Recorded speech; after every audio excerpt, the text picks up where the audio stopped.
Through the hood hernede. 500 meters that way, behind the hill, the Taliban is. Venezuela! Zindabad Afghanistan! Woo! The countries I visited after have required a lot of precaution, and usually I've done COVID testing when entering, exiting a new country. All negative tests so far. Well, this is my crazy 2020. Check it out. Afghanistan. I finished off a 15 days round trip in Afghanistan in the beginning of 2020, where I visited 9 provinces and came home optimistic to begin the new year. There's nothing like a Christmas in Kabul. Welcome to Mauritania! After I jumped on the roughest train in the world, the iron ore train in Mauritania across the Sahara Desert. It was my worst night ever, freezing cold and sleeping in the iron ore. It's really cold at night, but the most beautiful sunrise I've ever experienced. Really happy to join you. And we were freezing so much at 5 AM, but in the end it was perfect. Good experience. Western Sahara, Morocco. Then up to Morocco or Western Sahara, which I nearly wasn't allowed to enter because I called it Western Sahara to a Moroccan police guy. And here in Dakhla, it's totally like Morocco. Moroccan flags are everywhere, and this is a discussion I don't even want to enter whether it's one or another. I had a great time in this sparsely populated area in the northwest of Africa. Netherlands. I then flew to Amsterdam from Dakhla and enjoyed some time with my Mauritanian-born American friend Xavier in the city of the canals. I love Amsterdam, Gustav. This is my favorite place in the world. Home, I flew to Denmark and was there for some time. Germany, then I flew to Deutschland and spent some hours there. I then flew to Barbados in the Caribbean, even though I knew it would be super difficult to travel in this region because I've been to 6 travel banned countries, which meant I therefore couldn't go to the US at any time, even for a transit. It was a difficult situation, but I gave it a shot anyway. Barbados! Trinidad and Tobago. I went to Trinidad and Tobago and celebrated a mini carnival with my friend Kadim. And I later came back to the country again on my Caribbean trip. What we go do, my Trini people? Grenada. Then off to Grenada, where Hurricane Ivan destroyed 90% of the country in 2004. But it was wonderful to see how they had rebuilt the country and to meet the lovely people there.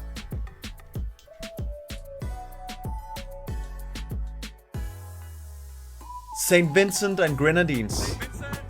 Next up was St. Vincent and the Grenadines. I stayed in an Airbnb with a woman who was married to a Danish man, where I'm from also, and I did some boat trips to some of the tiny country's stunning islands.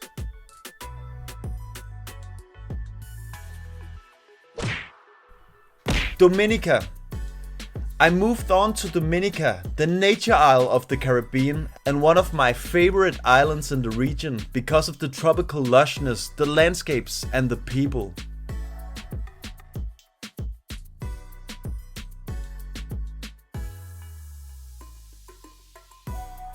Antigua and Barbuda. The country of 365 beaches and one of many luxury travelers' favorites. My personal travel experience in the country wasn't the best. I found the accommodation a bit more expensive than the other Caribbean islands, and it was very Americanized with big cruise ships and Americans everywhere in the tiny country and land area. But I still met some friendly locals and enjoyed their beaches.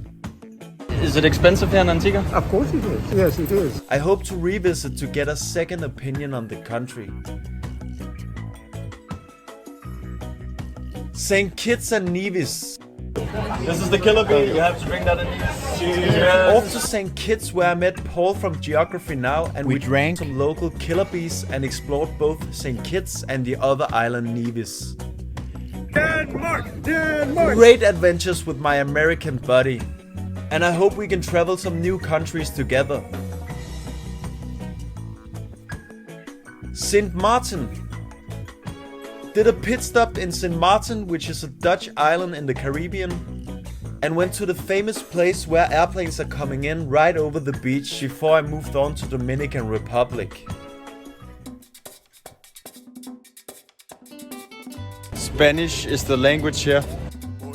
Here I was chilling with the big guy with the big bike, Roger, and we enjoyed the beaches and the tropical vibes. Dominican Republic is something else and the most diverse Caribbean country. From here I went to Haiti. Welcome to Haiti. I crossed overland from Dominican Republic to Haiti, while Haiti was very political unstable, and here I went to see the Soleil slum, the toughest slum in Port-au-Prince, and a bit around the country too. Haiti! I had a good time overall, except for a few dangerous experiences. Driving through the hood here in Haiti. I went back to Dominican Republic overland and flew to Panama. I came to Panama over 2 times via transits, and all I can say is it was some friendly people. Panama! And Tocumen is an extremely expensive airport to say the least. Cuba. Off to Cuba. Live music in the Cuban streets, charming cars, These are the taxis here, can you believe that? and Cuban cigars. My personal favorite in the Caribbean, and that's with the terrible internet in mind, which is the worst here in the region by far. But sometimes internet is not so important, however. Hello, this is Savannah. Hola! Cuba! Bahamas. From going to Atlantis Water Park in Bahamas to exploring various beaches on the islands, spending some quality time in the playground of the world's rich and famous people. Well, I heard that Will Smith was there the other day. But still a very down-to-earth place. A place where you can be yourself. So go to Bahamas. Jamaica. Boarding the only plane I could take from Bahamas without having to pass through United States to Jamaica. A country full of big legends. Bob Marley, Usain Bolt. Do you think it's the biggest legend in Jamaica? Bob Marley, of course. A country of reggae and good vibes. They told me the capital Kingston was dangerous, but I had a good time in the places I went in Jamaica, and I loved the Jamaican talk and the people there. Two of them. Who is the biggest, Bob Marley or Usain Bolt? Both of them in their own way. Bob Marley. Usain Bolt. Who is the biggest legend in Jamaica? Me, you American. Kingston. Gifted country. Next up, Suriname. Arrived in the only Dutch-speaking country in South America, and one of the most pleasant surprises on my trip. A pretty unknown country for lots of people, except if you're from the Netherlands, of course. Leven is hier gewoon super chill. Ik hou wel van de zon toevallig. Today now a sweet day in Suriname country. Suriname en Nederland. Suriname, moeilijk. A tropical Dutch-speaking location.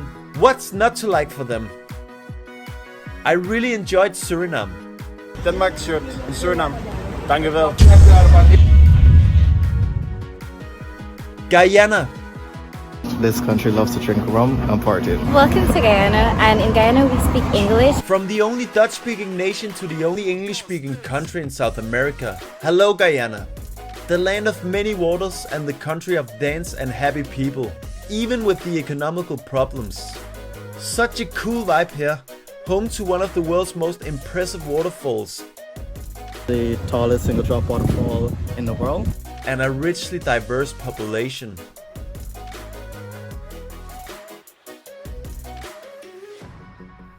Venezuela. Off to Venezuela. This is where I was the most nervous on my trip before I was off to the world's most dangerous city over many years on paper.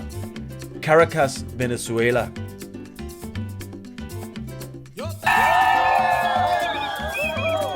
I was constantly aware but couldn't help myself from exploring, and even went to La Vega, one of the toughest slums in the city. Yet I actually had a really good time after all, with all the danger elements that unfortunately exist in the Venezuelan capital. So many good people here, and one of the countries that has touched me the most ever, for sure.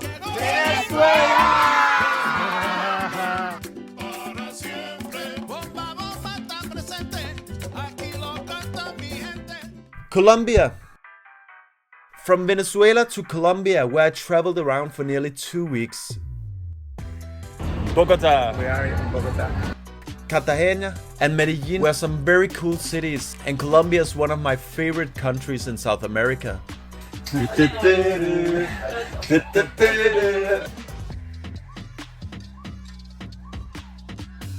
Beautiful country, very decent prices, and you can have loads of fun here. Colombia!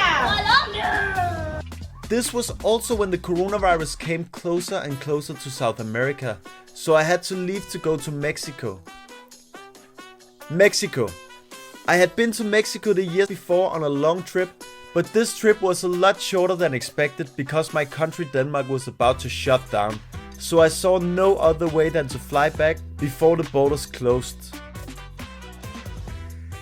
Some epic months in the Caribbean and South America had come to an end, but I still got to enjoy Mexico a bit. This was where a long break started in Denmark, where I only traveled in my own country and got to experience some of the magical places I went to as a kid, until I finally got the news that some of our neighboring countries opened up to us. So I took the train to Hamburg, Germany, in this new world we had all stepped into now. I went back to Germany for the 10th time, und ich mag Deutschland sehr. To go to Hamburg at this time was great for me, because it gave me some optimism that it was possible to travel to other countries now, even if it was only a small step. But these were just really uncertain times where you didn't know what to expect for the future of travel. Dankeschön, Deutschland. Reeperbahn is very quiet. Sweden. After I drove to Sweden, where everybody said it was a no-go because of the COVID, but I went to the region with the by far lowest COVID cases at the time, Skåne, and hung out with my Swedish traveler friend Chris, and it was nice to be back in Sweden, where I have been countless of times to various regions. Faroe Islands. After I was off to visit my grandfather in the last paradise on earth, the Faroe Islands. My second home and one of the most beautiful places you can go in this world if you are lucky enough to have good weather. Velkommen til Føroya. Super dramatic and scenic views. It was great to see my family and to explore some of the 18 different islands. After being COVID tested before and after Faroe Islands, I went on to Ireland. A country I've been to 4 times, and the Irish people are really bloody hilarious and entertaining to be around, no matter which circumstances. The capital Dublin is very expensive, yes, but the charming country has a lot to offer, and it's a memorable punch. Italy. COVID had finally settled a bit in the south of Europe, and I really wanted to go to Rome to see it empty, because it's always been crowded when I went there. So now was the right time, I thought. I saw more ambulances in the streets than last time, to be honest, but I took all the precaution I could with tests before and after, and I had my mask on inside the majestic Colosseum. I have a soft spot for Italy, and I can visit this country again and again.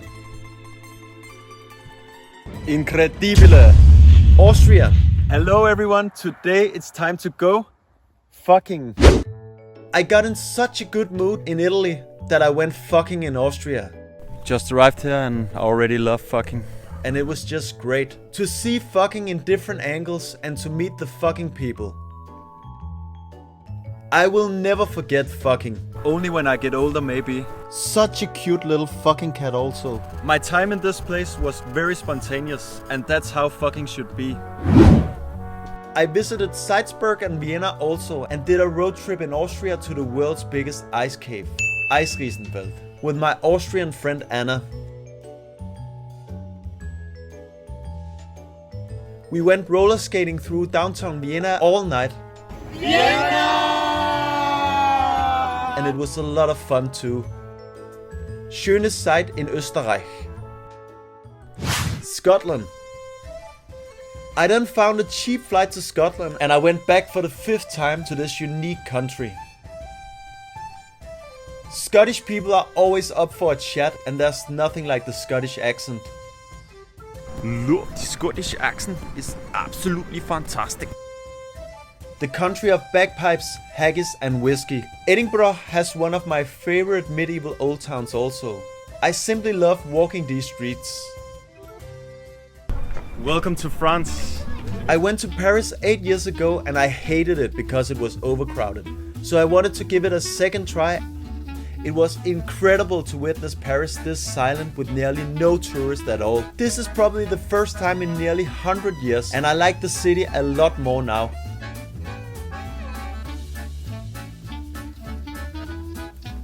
Did another negative COVID test before I headed off to Portugal.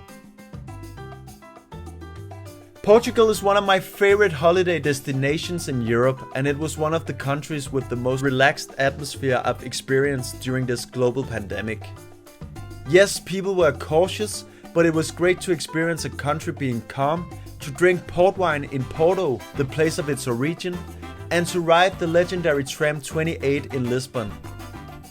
Magic country with magic castles and beaches also. Then it was time to go east.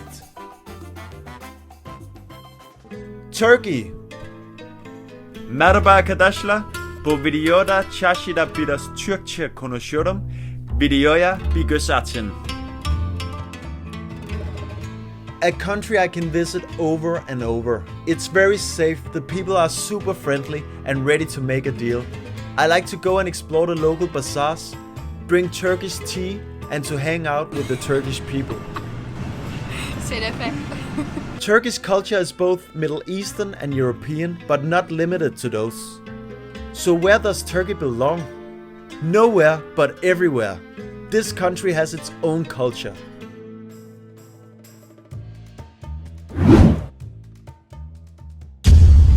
England. I did a new COVID test before going to London, which also meant I had been to more than 30 countries in 2020, only 9 months in of the year. I would have hoped to visit some more new countries, being stuck at 150 countries over the last period, but I also know how privileged I am to be able to travel at this time, and I'm just happy for that. After England, I went to Czech Republic and was the only tourist in Prague, which made me a bit sad to be honest. So I visited Honey Police, and Honey Police was amazing. Even the kids love Honey Police too. Please comment that one mate who would love a visit to Honey Police. Off to Kiev, Ukraine, my country 37 of 2020. And a country I've also visited a few times before, like Czech Republic. But this time I decided to go into the danger zone of Chernobyl. Such a weird place. A place where time has stood still in more than 30 years after the radioactive explosion. Then off to Serbia, where I went straight to the headlines of the newspapers for the videos I made there, which showed how friendly and open-minded the Serbian people are.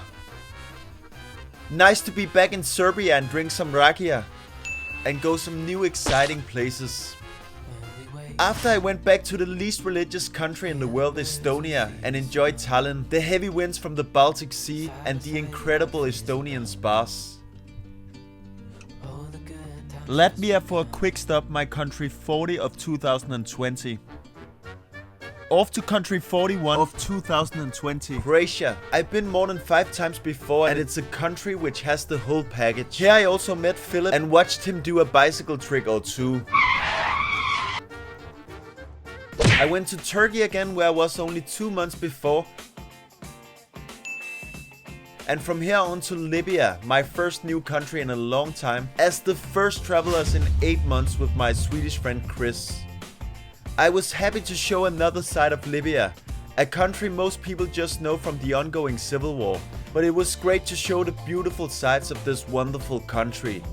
My country 151 in total. It made me so happy that I had to visit Finland. Woo! Finland has been ranked the happiest country for 3 years in a row, and despite cold and bad weather, it was a pleasant experience to be back in the country of the happiest people, according to the statistics. Welkom in Nederland. Then off to the Netherlands for a 24 hours transit where I learned some new Dutch words. Geïnteresseerd. That was first try. Scheveningse stoomkacheltjes. Before going to Spain and Barcelona. Here I enjoyed some epic hikes and it was again wild to witness a Barcelona without tourists. Much easier to connect with the friendly locals than it has been the last times I visited the city, because it's been a bit too overcrowded. Vamos! Then off to Romania, country 45 of 2020. This time I didn't visit Dracula's castle, but I had some great Romanian food and I can only say mulțumesc for Romania. Such an interesting country. Right before Christmas I visited Bulgaria, my country 46 of 2020. Bulgaria! Bulgaria is surely better in the summertime when you can explore the landscapes and go hiking in the mountains. But the Bulgarian people are so friendly, even when they are nodding when saying no, and it was great to talk with many of these friendly faces in the streets. This pandemic has taught me that there's no rainbow without rain. It has shown that we are all the same, regardless of our religion, culture, customs, whether we are poor or rich. The virus simply does not choose. Be kind. Love the ones you have close to you. Everything can end tomorrow. My thoughts go out to those who have lost people they love. It's time to focus on what's important. When all of this is over, Earth will continue to spin and life will flow again. I'm optimistic for the future. Let us be mindful of our Earth and it will be kind to us. There's good in every evil, and don't forget you are never alone. This pandemic has taught me to love, to listen, to care, to respect, and to help. And for you who are travel shaming, travel wisely. But I also think it's time to restart tourism, because 100 millions of people are suffering from the consequences of no tourists visiting their countries and are moving into extreme poverty. I think it's an important debate that nobody likes to talk about, and I don't know the right answer, but I'm thinking about these people too, who can't feed their families and who works in the tourism industry all over the world. I hope to soon be able to travel freely again, if not overland, then on hydrogen fuel as a power source in airplanes. And I hope the best for our planet and for the people living on it.